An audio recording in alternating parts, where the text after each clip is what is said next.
All right, so welcome to the first tech tip or quick fix Tuesday, whichever you want to label it. The goal for today is my driver's side window, as you can see, has a good bit of movement to it. This is a bit ridiculous. I'm going to see if I can do a little bit of work to fix that, because you can buy these new off of Amazon for like 13 bucks. You can also get them off of Summit, but they're the felt window little supports at the top. And I'm gonna try and fix that because when I shut the door, the window kind of rattles a bit and it's getting annoying.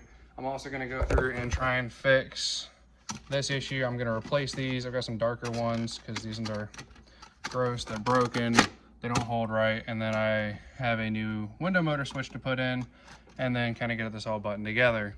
So I'm going to start with obviously taking the door panel off. You gotta remove these switch plates. This one's missing a clip, but what I do is I usually just kind of push it down this way, lift up the front, and then the whole piece will come out. You undo your connectors, and then the whole piece should come out pretty easy. My switches are obviously not held in very good. I haven't found a graphite one to replace it yet, but I'm going to go over and get all that taken out. I'll video the broken piece or where it was because I tried to print up a replacement piece. It didn't really work. So I'm gonna video that and try and get all that adjusted nicely. And if I can get it adjusted nicely, I will probably go to the passenger side and do the same because it has a little bit of a window gap and some wiggle, but not as much. Now, the source for these is usually people pushing on your glass to close the door. So you can see even here, we're sitting at maybe a 1/4 of an inch gap, but the window doesn't have anywhere near as much wiggle to it, which I'm okay with. That's an acceptable amount, I feel like, especially for an F body. But on this side, I'm missing the foam piece in here, so that's extreme. I don't feel like I should have anywhere near that much movement. Let me try and hold the door more still. We've got like a 1/2 inch of movement total up here at the top, which is ridiculous. So I'm gonna go ahead and get cracking on getting the door panel off. I will pick up the camera here in just a moment and show you where I'm at. All right, so we have the handle plate and the switch plate out. Now on the handle plate, you're going to have your light connector. Mine's currently obviously broken. I've only got one wire, I gotta fix that. But these twist lock into place in this section here. Oh, camera's over there. In this section here. So this one I believe is broken, but you just push it in and it twists and locks. I can grab one of the newer ones, like this one that's in better shape, and it's just a little twist and it locks into place. That's it. That's what holds these in. You guys probably couldn't see that, but it just twist locks. When you take them out, this is the passenger side, but you just twist it. Sometimes it takes a little bit of force, and it should just come right on out like that. That's all it takes. Now these are a number 74 type bulb. You can get LED replacements off Amazon, eBay, wherever you fancy. They fit in this bulb socket, and then if you have an automatic shifter, it'll fit in the center console. And then there's 2 bulbs right behind each of my fingers for the HVAC, and they go right there. They're also number 74 bulb. These ones will fit there too. And then you have your switch lights, HVAC, and you can even have your shifter lights all be lit up the same. So on to the next part is once you get that unhooked, you have to remove this and the lock slider. So the lock slider, if I can get it out, is this piece. It is just a click on press fit piece. Just like that, it clicks into place. To get it off, you just kind of have to pull on it and work it a bit and it comes off. So when you go to remove everything, that's kind of how you'll have to do that. And then when you take the handle off, it's best to open it and then you can kind of spin it up and off. It's not crazy hard. After that, you need to take out your screws. There's one here. You can see this tube for one up in here. There's one in the bottom here, and then there will be one up in this corner here. You can't see it, but this is the start of the hole for it. You'll take those out, and then the whole door panel will lift up and come out towards you. All right, so we've got the door panel off. I left my speaker wires attached because I didn't feel like unplugging them right now. This piece here is your window felt guide. can see it's got a little bit of wiggle from where it connects to everything. And some of this play will probably be in your actual window mechanism because the bearings will wear out, it's old, yada, yada, yada. Now, the issue I noticed on mine is this piece here had broken over on this one. It had literally snapped off where these shiny marks are. It had just completely snapped off. So I'm going to replace both of them in this door and try and push this camera. I'm going to try and push them over so that it holds it a little bit more firmly in this location. And in all hopes that it will help with the rattling when I close the door, eliminate some of that slop and movement, and just overall improve how it all feels. Now, the other thing that a lot of you will notice when you take your door panel off is it doesn't look like this at all. You will have a plastic cover covering most of this area with a little bit of tar on the edges. This is sound deadening material. I kind of went overboard.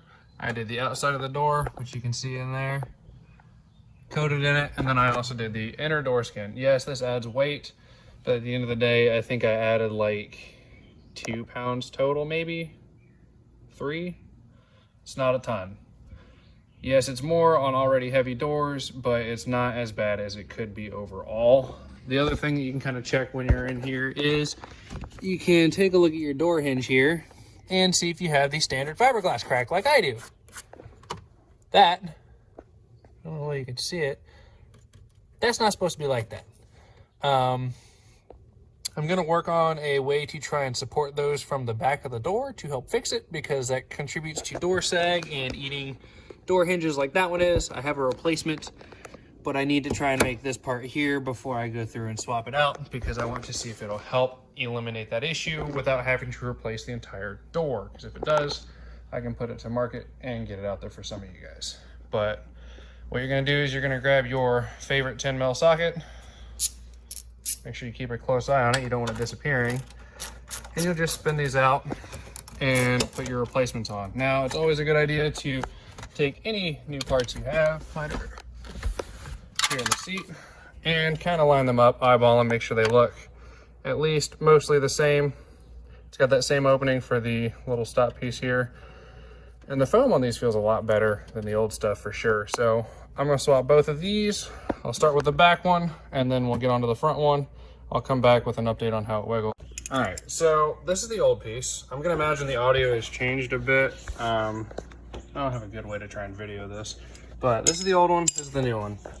The main difference is this foam, as you can kind of see in the video, is like really matted. It's kind of a felt more than a foam, but it's really matted on the one side.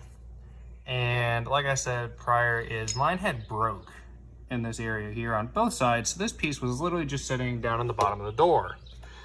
Now, this is the new one. You can get these off Amazon.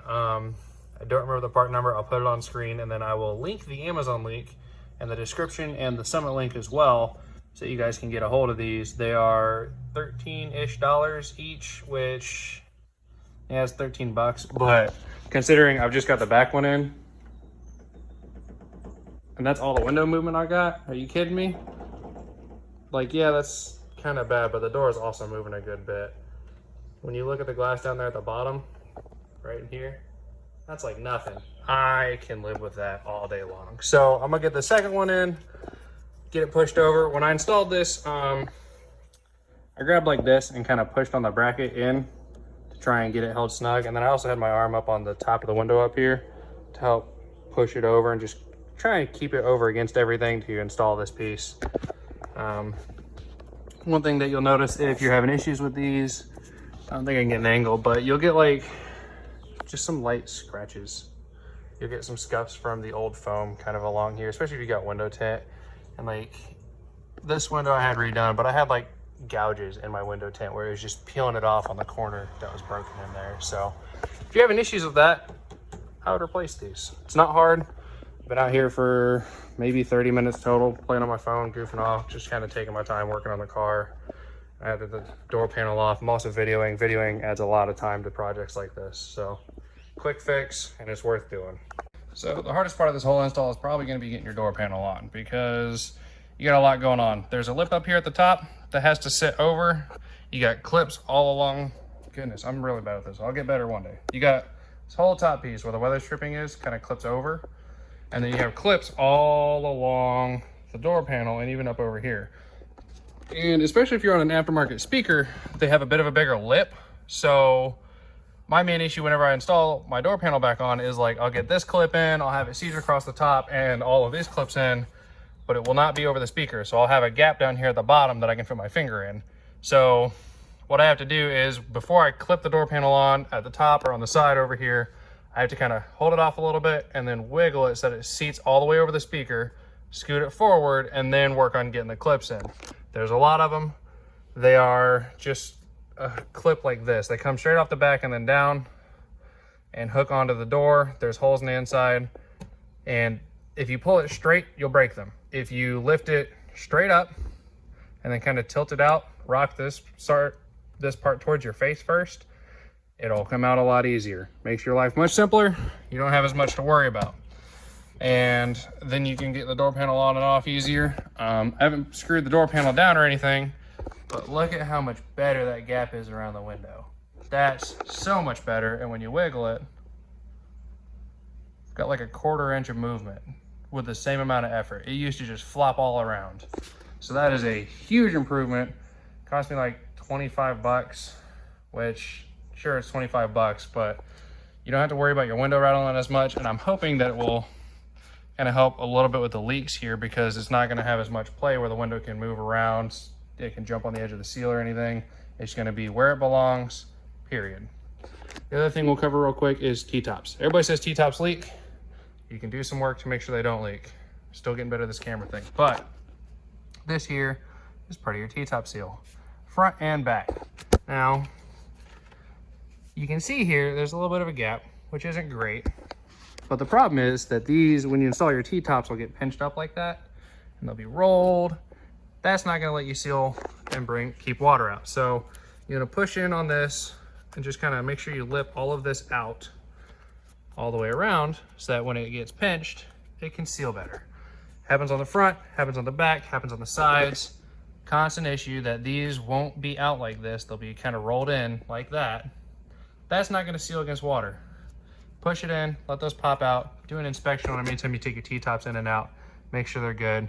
And make sure your drains are clean down through here and everything so you don't have water capping up. But that's the main pieces that I'm covering for today's video. I'm going to go through, I'll get this plate installed. I've got this one here. It's a replacement I got from the junkyard. It's not the same color exactly. It's off a little bit because I can't find a graphite car. This is the OEM color. Compared to the replacement, you can see it's a decent bit darker, but it'll do for now to at least get it so that it doesn't rattle and I can have the little door lights again at some point. And that's about it for today's video. We're gonna go through, get all this redone, and hopefully I'll find some more stuff to give you guys a little quick fix and quick tips on.